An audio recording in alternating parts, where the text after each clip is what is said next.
Maswerteng tanghali po mga ka-STL. Narito na po ang resulta ng STL Pangasinan para sa araw na to, first draw, March 30, 2025. Araw ng linggo. Naway ang mga natayaan niyo pong mga numero kanina ay manalo nawa ngayong tanghaling ito, 12 PM. Kaya't kunin niyo na po ang inyong mga tickets. Narito na po ang resulta.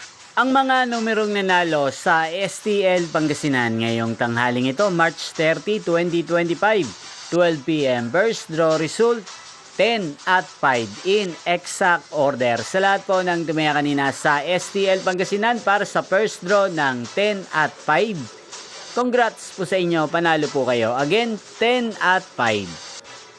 At ngayong tanghaling ito sa STL Pangasinan, atin pong i-shoutout si Kuya Jake ng Pangasinan. Shoutout po sa inyo Kuya Jake, sana po'y manalo din ng mga numerong tinatayaan nyo sa STL Pangasinan. At sana'y nasa mabuti po kayong kalagayan. Gayon din po, shoutout po natin si Ate Densya ng Pangasinan na lagi din pong nanonood sa channel na to. Shoutout po sa inyo Ate Densya, sana po swertihin din ang mga numerong inaalagaan nyo sa STL Pangasinan. At sa lahat po ng mga taga Pangasinan dyan, shoutout po sa inyo. Inyo pong napanood ang resulta ng STL Pangasinan. Magkita-kita pong muli tayo mamayang alas 5 ng hapon. Thank you for watching.